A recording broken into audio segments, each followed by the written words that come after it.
Le gouvernement qui visiblement prend un virage écologique, une bonne nouvelle pour notre invité qui a écrit un ouvrage sur les éoliennes, enfin devrais-je dire contre les éoliennes. Bonsoir Fabien Bouglet. Bonsoir Céline. Alors dans votre livre Éoliennes, la face noire de la transition écologique, je montre votre livre. Vous démontrez que les éoliennes sont plus polluantes que ses promoteurs ne l'avouent. Vous souhaitez donc ouvrir les yeux des Français et du gouvernement, c'est cela ? Tout à fait, d'Emmanuel Macron, et on se réjouit de la décision et de la capacité d'Emmanuel Macron de prendre conscience des enjeux environnementaux au travers de cette décision d'aujourd'hui. Il parle d'un projet d'arrière-garde, passéiste. Eh bien, la politique éolienne aujourd'hui sont des projets ringards, dépassés, complètement dépassés. On parle d'éoliennes gigantesques, puisque certaines éoliennes, par exemple en Bourgogne, font plus de 240 mètres de haut. Et récemment, Emmanuel Macron avait dit à Stéphane Bern que les Français n'en voulaient plus des éoliennes. Eh bien, je le confirme et j'appelle solennellement Emmanuel Macron d'arrêter cette politique d'invasion de nos territoires, de notre monde marin, par ces monstres d'acier qui polluent l'environnement et qui, par ailleurs, dans leur mode de fabrication, sont particulièrement impactantes sur l'environnement. Je crois que les gens en ont assez et maintenant il est temps de dire stop, comme la décision qui a été prise aujourd'hui par le président de la République. Donc vous dénoncez leur impact sur l'environnement, mais également les effets néfastes des éoliennes sur la santé. Quels sont-ils ? Eh bien écoutez, il y a de nombreuses études qui ont été réalisées au niveau international, en particulier par la NASA. C'est l'impact des infrasons. Alors, on connaît les sons audibles qui ont déjà des impacts sur la santé des habitants, mais il y a surtout les infrasons qui d'ailleurs sont aujourd'hui utilisés comme armes de guerre. Par exemple à Hong Kong, la Chine utilise des pistolets à infrasons. Et les éoliennes provoquent et produisent des infrasons qui sont étendus jusqu'à 20 km par rapport à leur lieu d'implantation. Et ça a des impacts considérables à la fois sur le monde animal et à la fois sur les individus. L'Australie, dans le cadre d'une commission d'enquête parlementaire australienne, l'a souligné. L'Allemagne, avec un rapport des médecins allemands.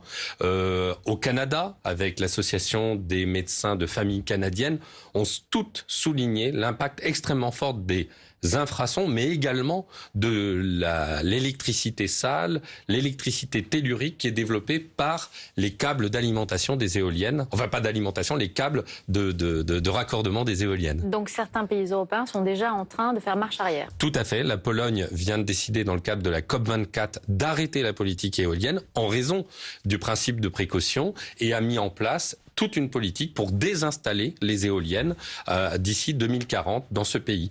L'Allemagne, j'ai dit la Pologne ou j'ai dit l'Allemagne, pardonnez-moi. J'ai dit la Pologne. La Pologne, c'est bien la Pologne. L'Allemagne est en train de désinstaller les éoliennes en vertu de la fin des subventions de l'éolienne et n'a installé en premier semestre 2019 que 35 éoliennes, soit une chute de 82% des installations. Il y a une prise de conscience mondiale et je crois que là-dessus, eh bien dans le cadre du comité de défense écologique du président de la République, je pense qu'il est temps de prendre en compte tout ce qui se passe dans le monde. Ne soyons pas la dernière roue du carrosse en matière environnementale sur ce sujet. Et alors vous dénoncez également rapidement leur coût.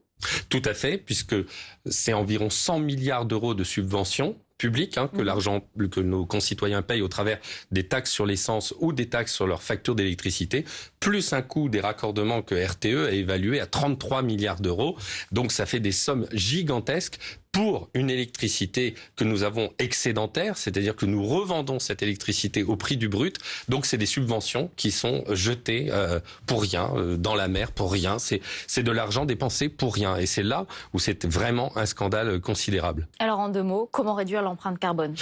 De toute façon, pas par les éoliennes, puisqu'en vertu de leur intermittence, on est obligé d'utiliser des usines au fossile, au pétrole, au gaz ou au charbon en Allemagne. Eh bien, c'est 130 milliards d'euros. Je propose au gouvernement de l'utiliser pour la recherche et développement, pour créer des vraies solutions innovantes. Et je crois que le ministère de l'écologie en a bien besoin aujourd'hui pour financer la recherche, pour faire en sorte que justement nous luttions dans le cadre de ces problèmes climatiques d'aujourd'hui. Je vous remercie Fabien Bouglet, vous êtes l'auteur donc de ce livre Éoliennes, la face noire de la transition écologique. Merci d'avoir été avec nous. Merci, bonsoir.